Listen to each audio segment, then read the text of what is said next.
Ciel du sud de la France. Deux avions de chasse, appartenant à deux puissances alliées, s'apprêtent à s'affronter dans l'un des duels les plus révélateurs de l'aviation moderne. D'un côté, le Rafale français, de l'autre, le redoutable Su-30 MKI indien, une bête de manœuvrabilité conçue autour de la technologie russe la plus avancée. Ce n'est pas un combat entre ennemis, c'est un exercice conjoint entre alliés.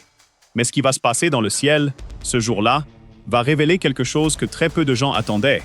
Avant même que le combat rapproché ne commence, l'un des deux avions va être abattu, sans même avoir vu son adversaire arriver. Restez jusqu'à la fin, parce que la raison technique derrière ce résultat va changer votre vision de ce qui fait vraiment un avion de chasse redoutable. Avant de continuer, si vous aimez ce genre de récit, aviation militaire, comparaison technique, duel réel entre grandes puissances, abonnez-vous et activez la cloche, ça m'aide énormément à faire vivre cette chaîne. Dites-moi en commentaire. Pour vous, qui l'emporte entre un Rafale et un Su-30 MKI? On y revient à la fin.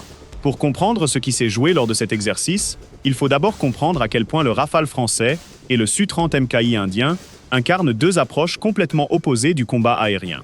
Les Su-30 MKI, dérivé du célèbre Sukhoi Su-27 mais profondément modernisé avec l'aide de l'Inde, d'Israël et de la France elle-même, est considéré comme l'un des avions les plus manœuvrables au monde.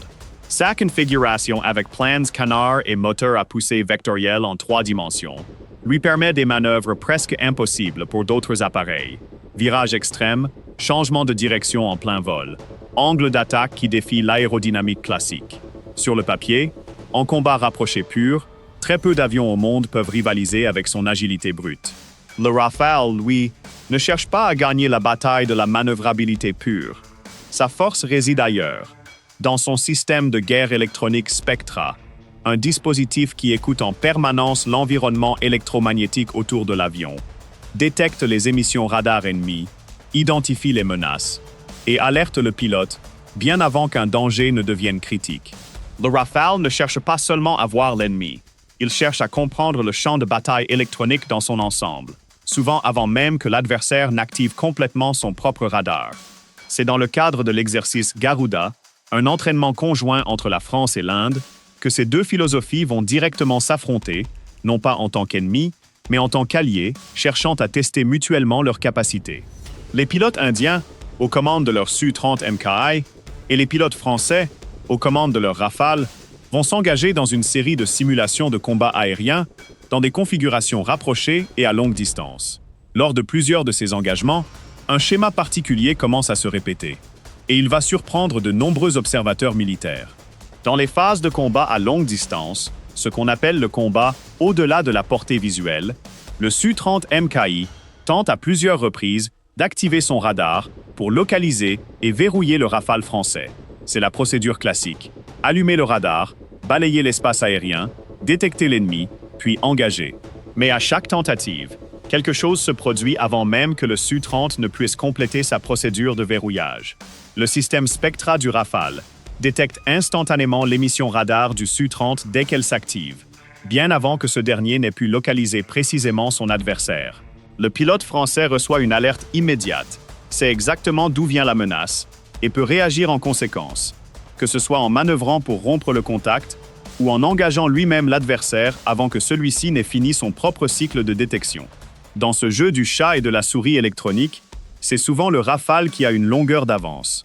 Le Su-30 MKI, malgré sa puissance brute et son agilité redoutable en combat rapproché, se retrouve à plusieurs reprises désavantagé dès la phase de détection à longue distance, avant même que ses qualités de manœuvrabilité exceptionnelles n'aient l'occasion de s'exprimer pleinement. Pour les pilotes indiens, habitués à une machine considérée comme l'une des plus redoutables au monde en dogfight pur, cette situation est déstabilisante. Ce n'est pas la manœuvrabilité qui pose problème, c'est la phase invisible du combat, celle qui se joue avant même que les deux avions ne se voient à l'œil nu, qui bascule en faveur du Rafale. Les retours de cet exercice, largement commentés dans les cercles spécialisés de l'aviation militaire, mettent en lumière un point technique fondamental. Dans le combat aérien moderne, la détection précoce compte souvent plus que la manœuvrabilité brute. Le Su-30 MKI reste, sans conteste, l'un des avions les plus agiles jamais construits. Ses moteurs à poussée vectorielle et sa configuration aérodynamique lui permettent des prouesses que peu d'appareils occidentaux peuvent reproduire. Mais un avion, aussi manœuvrable soit-il, ne peut exploiter cette agilité que s'il atteint la phase de combat rapprochée. Et c'est précisément cette étape que le système de guerre électronique du Rafale semble perturber. Engagement après engagement.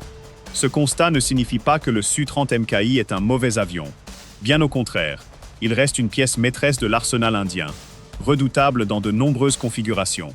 Mais l'exercice Garuda a mis en évidence une réalité que les ingénieurs de Dassault répètent depuis des années. Dans l'aviation de chasse moderne, la guerre électronique et la conscience de la situation peuvent parfois compter davantage que la puissance des moteurs ou la souplesse des ailes.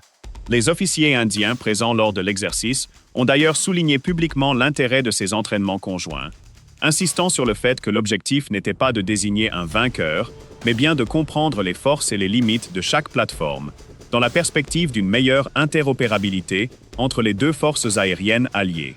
Ce qui rend cité épisode particulièrement intéressant, c'est qu'il ne s'agit pas d'un affrontement entre puissances rivales, mais d'un exercice entre alliés cherchant sincèrement à apprendre l'un de l'autre. Et c'est précisément cette transparence qui rend les enseignements techniques si précieux. L'exercice Garuda a confirmé une tendance observée dans plusieurs autres exercices impliquant le Rafale à travers le monde. Sa force ne réside pas uniquement dans ses qualités de vol, mais dans sa capacité à transformer chaque pilote en un stratège pleinement conscient de son environnement électromagnétique. Face à des avions parfois plus puissants ou plus manœuvrables sur le papier, cette conscience de la situation devient un facteur d'équilibrage redoutable.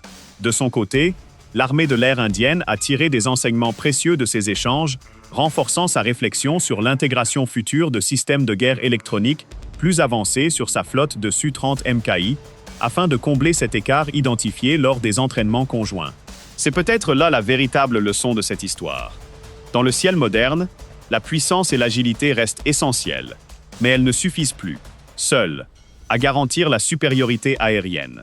Alors non, il ne s'agissait pas d'un combat réel entre ennemis, mais d'un exercice d'entraînement entre deux nations alliées. Pourtant, ce que cet échange a révélé sur les forces respectives du Rafale et du Su-30 MKI continue, aujourd'hui encore, d'alimenter les débats parmi les experts en aviation militaire du monde entier.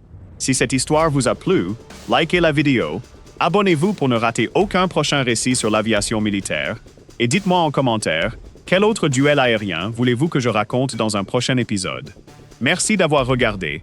À très vite pour un nouvel épisode.